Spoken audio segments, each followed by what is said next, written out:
June 21, 217 BC. Before dawn, a thick mist rolls off Lake Trasimene in central Italy, pooling in the narrow gap between the water's edge and the steep hills above. 25,000 Roman soldiers are marching in column along the lakeshore road, tired, hungry, moving fast because their commander, the consul Gaius Flaminius, is convinced the Carthaginian army ahead of him is retreating. He hasn't sent scouts forward. He hasn't checked the high ground. His men can hear birds. They can hear their own boots. They cannot see more than a few yards through the fog. Flaminius believes he is chasing a beaten enemy. He is wrong. He is marching his entire army into the bottom of a bag that has already been tied shut. The man who set this trap, Hannibal Barca, had studied Flaminius for weeks and built the ambush around a single character flaw, impatience. In under 3 hours, that impatience would cost Rome one of the worst defeats in its history, and hand power to the one Roman commander willing to do something almost no general in the ancient world was ever praised for doing, nothing at all. Rome, in the spring of 218 BC, still saw itself as the master of the western Mediterranean. It had crushed Carthage once already, in the First Punic War, stripping away Sicily and Sardinia and imposing a punishing indemnity. Instead, it had spent the following 2 decades rebuilding, not in the old heartland of North Africa, but in Spain, where a family of Carthaginian generals, the Barcids, had carved out a private empire of silver mines, tribute, and loyal tribal levies. At the head of that empire, by 221 BC, stood a 26-year-old commander who had been raised on a blood oath against Rome since he was 9 years old. His name was Hannibal. In the spring of 218 BC he marched roughly 60,000 men, dozens of war elephants, and an enormous baggage train out of New Carthage, crossed the Pyrenees, fought his way through hostile Gallic tribes along the Rhone, and then did something no one in Rome believed was possible. He took his army over the Alps, in autumn, losing perhaps half his force to cold, altitude, landslides, and ambush before he ever set foot in Italy. By the time he reached the Po Valley in November 218 BC, he had somewhere between 20,000 and 26,000 men left. It didn't matter. Rome had to raise and destroy that army before it could recruit Rome's own Italian allies away from her, and every time Rome tried, it lost. First came the Trebia, in December 218 BC, where Hannibal lured a Roman army under the consul Sempronius Longus across an icy river at dawn, then sprang a hidden force of cavalry and infantry from a streambed on the Roman flank. Rome lost tens of thousands of men. Then came Trasimene, the ambush you just watched close around Flaminius, roughly 15,000 Romans killed or drowned in the lake in under 3 hours, with almost no Carthaginian losses to speak of. 2 consular armies gone in 6 months. Rome was not just losing battles. Rome was watching an invading force operate inside Italy with something close to impunity, and nobody in the Senate had an answer for how to stop him. That's the vacuum into which one man stepped, a 60-year-old Roman aristocrat named Quintus Fabius Maximus. Fabius came from one of Rome's oldest patrician families, a clan that had already produced consuls for generations. As a younger man he'd earned the nickname Varicosus, for a wart on his lip, and, less flatteringly, Ovicula, the little lamb, for what people took as a slow, mild temperament as a boy. He was not the obvious pick for a crisis. He wasn't a battlefield prodigy. He was a careful, plodding, deeply conservative politician who had already served as consul twice and had watched, at close range, 2 of the worst military disasters in Roman history unfold in a single year. Fabius's defining trait, the one that would define the rest of this story, was that he was willing to be humiliated in the short term if it meant being right in the long term. In the wake of Trasimene, with Rome and a state close to panic, the Senate did something it reserved for existential emergencies. It appointed Fabius dictator, giving him near total emergency authority over the Roman state for 6 months. He decided not to fight Hannibal at all.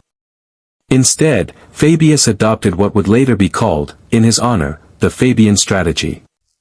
He shadowed Hannibal's army with a Roman force, always keeping to the high ground, always staying close enough to threaten Hannibal's foraging parties and stragglers, but never once offering full battle on ground of Hannibal's choosing.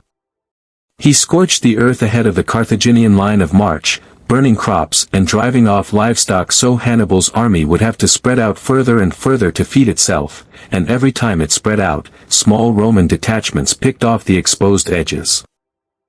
It was, by the standards of Roman military culture, deeply unmanly. Rome fought pitched battles. Rome settled things man to man, army to army, in the open field. What Fabius was doing looked, to furious Roman eyes, like running away with extra steps. Picture the scene in the late summer of 217 BC, in the hill country of Samnium and then Campania.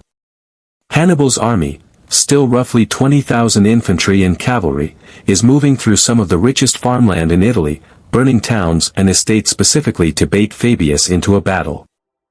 Marching his forces into the Falernian plain near the Vulturnus River, good farmland, but a dead end hemmed in by mountains, Hannibal let Fabius seal the only obvious pass behind him. For a moment it looked as though the Roman delayer had finally cornered his prey. Then, one night, Hannibal ordered roughly 2,000 captured cattle driven toward the Roman-held pass with burning torches tied to their horns. In the darkness, the Roman garrison holding the high ground saw what looked like a torchlit column moving toward a different route entirely and rushed to intercept what they assumed was Hannibal's main force trying to slip away. It was cattle. While the Romans chased burning oxen through the hills, Hannibal marched his actual army, men, elephants, and baggage, straight through the pass they had just abandoned. Fabius, by most ancient accounts, suspected a trick and refused to commit his main force in the dark to chase it down. Back in Rome, that refusal was becoming politically radioactive. Fabius's own second-in-command, the master of horse Marcus Minucius Rufus, was a career soldier with a very different temperament, aggressive, ambitious, and openly contemptuous of what he saw as Fabius's cowardice. While Fabius was away in Rome attending to religious duties, Minucius seized the chance to engage a detachment of Hannibal's foraging troops near Gerunium and won a genuinely successful skirmish. In an extraordinary and constitutionally strange move, the Roman Popular Assembly voted to elevate Minucius to co-dictator, splitting command of the army with Fabius as an equal, an arrangement with almost no precedent in Roman law. Fabius, instead of fighting the political humiliation, simply split the army in two and let Minucius command his half independently. He knew what was coming. Hannibal, recognizing that Minucius was reckless and eager to prove himself, deliberately baited him into a battle near Gerunium, luring the master of horses' forces onto ground where a hidden Carthaginian reserve was waiting in broken terrain. Minucius's half of the army was quickly surrounded and began to collapse under pressure. Fabius, watching from his own camp with his half of the Roman force still intact, had every political reason in the world to let Minucius be destroyed. It would have vindicated him completely and permanently. Instead, he marched his troops in immediately without hesitation, and drove Hannibal's forces back before Minucius's army was annihilated. Hannibal is said to have remarked, watching Fabius's disciplined relief force arrive, that the cloud that had long been hovering on the mountaintops had finally broken in a storm. Minucius survived. His army survived. And in front of the entire Roman camp, he voluntarily resigned his co-dictatorship and placed his forces back under Fabius's sole command. No trial. No decree. Just a broken, humbled soldier handing his authority back to the man he had spent months publicly mocking. The numbers from that single battle near Gerunium are almost a footnote next to Trebia and Trasimene, and that's precisely the point. Roman losses were in the low thousands, not the tens of thousands. For the first time in the war, a Roman army had gone toe-to-toe with Hannibal's forces and come away intact. The very next year, 216 BC, Rome abandoned the Fabian approach entirely. They met Hannibal at Cannae. It became, in a single afternoon, the worst single-day defeat in Roman military history, an estimated 50,000 to 70,000 Roman dead, encircled and annihilated on open ground. Varro, the consul who pushed hardest for the battle, survived and fled the field. Paulus, his colleague, died fighting. Cannae should have finished Rome, but it didn't finish Rome, and one of the biggest reasons why is that the Fabian strategy, discredited a year earlier as cowardice, was quietly revived, refined, and never fully abandoned again for the rest of the war. Rome stopped chasing a decisive knockout battle against Hannibal himself on Italian soil. It shifted its main offensive effort to Spain and eventually North Africa, where a young Roman commander named Publius Cornelius Scipio would finally apply the patient, indirect Fabian logic on an even larger scale, finally meeting him in open battle on Roman terms at Zama in 202 BC. Fabius himself lived to see almost all of it. He was elected consul again in 215, 214 and 209 BC. He lived to see Rome retake the city of Tarentum from Carthaginian hands in 209 BC through, fittingly, a patient siege rather than a headlong assault. He died around 203 BC. Hannibal fought on in Italy for over a decade after Cannae, undefeated in any major pitched battle on Italian soil, and still lost the war, spent the rest of his life in exile, before finally taking poison rather than be handed over to Rome around 183 BC in Bithynia.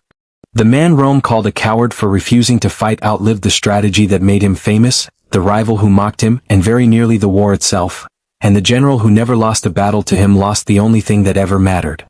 Walk through Rome today and you'll find no triumphal arch for Fabius Maximus, no monument marking a single battle he won. Just an army that was still standing when it mattered most.